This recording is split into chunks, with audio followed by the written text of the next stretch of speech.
Welcome to the Wired Nerdy Podcast Warp Edition. Now, you may be thinking, what are Warp Edition episodes? Well, they're shorter and they are audio only. You see, since we're full on into summer, we have some work demands and vacations and events that need tending to, but we did not want to let the weeks go by without posting some type of new episode.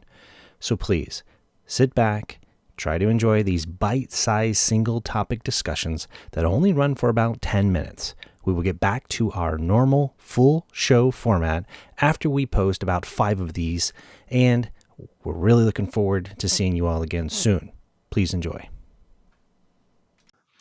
Hello, everyone. Welcome to our next Warp episode. We have a unique one for this.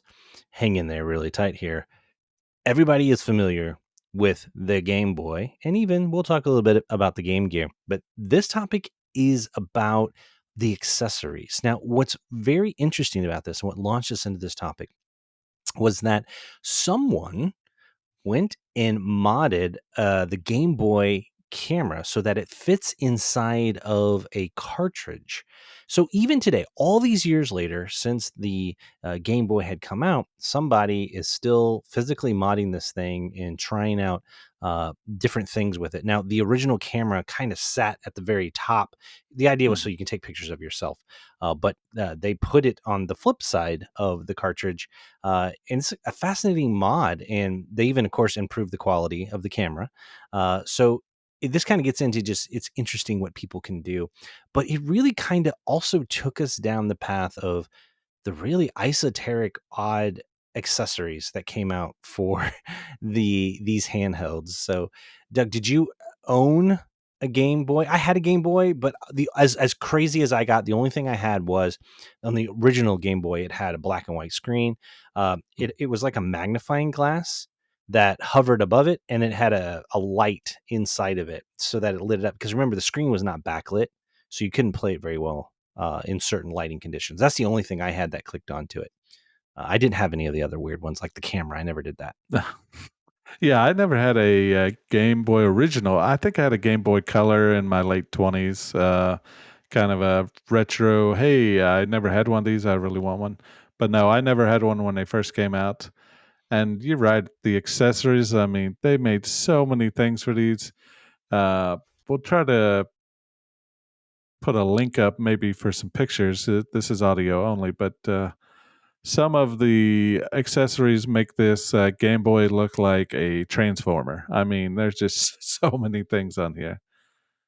The camera, like I said, is black and white. They just came out with one like 25 years later. It looks like a little cartridge with a mini camera on it, still black and white, very grainy. But there's something about taking a picture with a Game Boy that's just really cool. That was a big deal for the time, too. You didn't have, we had disposable cameras, when the Game Boy first came out. There wasn't a lot of digital cameras going on, and the early webcams were pretty, crude, too. So the fact that they could do it, but they did some really weird accessories for the Game Boy. I will say they had on the list here Super Game Boy. It was interesting. You could take the cartridge, put it into a Super Nintendo, and then it allowed you to put Game Boy cartridges into it. I did have one of those, and that was cool because you can play your Game Boy games on the big screen. So that was kind of a cool thing. They had a Game Boy printer. They had the link cable, which was cool, so you can multiplay. That was, not too bad. We talked about this briefly. They had the Game Genie as a device that lets you cheat on your games. I know. I think it's what modders are considered now. Maybe you're kind of modding a game, twisting the parameters. Exploits. And cheat codes, yeah. Exploits. I had a Game Genie. Amazing. I didn't tell my brother. I put some cheat codes in there and beat him, I'm sure. So. Oh, well, now he knows. Statute of limitations for brotherly abuse is over, I hope. There you go. So we mentioned at the top of this, you did not have a Game Boy, but you had a Sega Game Gear, right? Mm-hmm.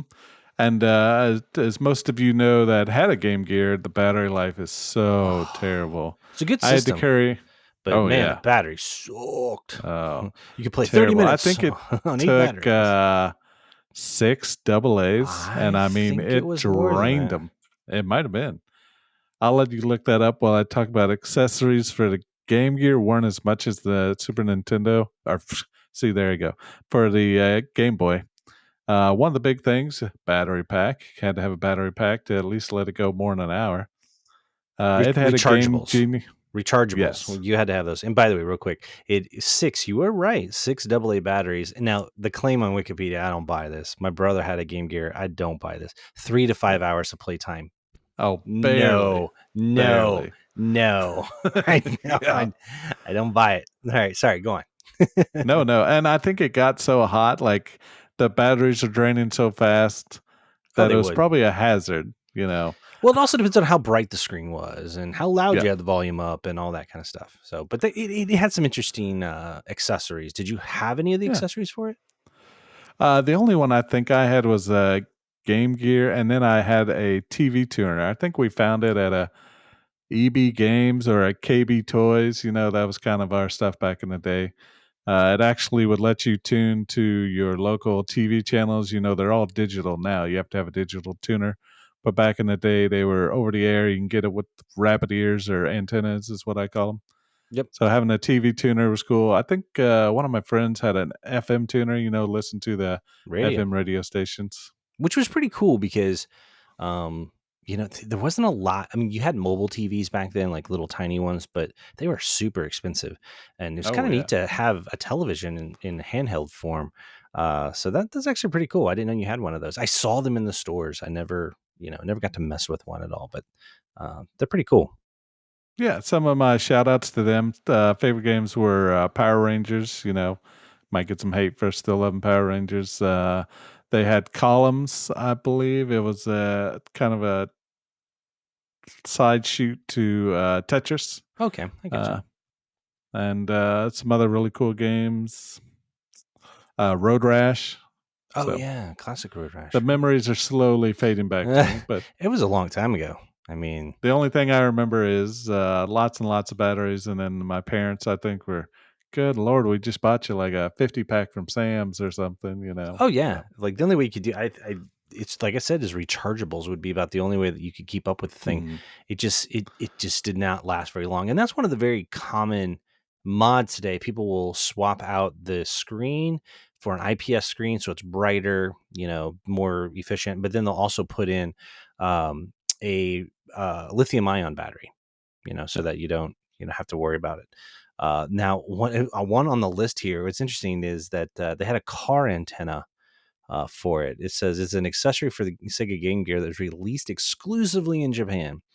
It says here at the present moment in its time, it was unknown exactly why the Game Gear car antenna was created and for what purpose.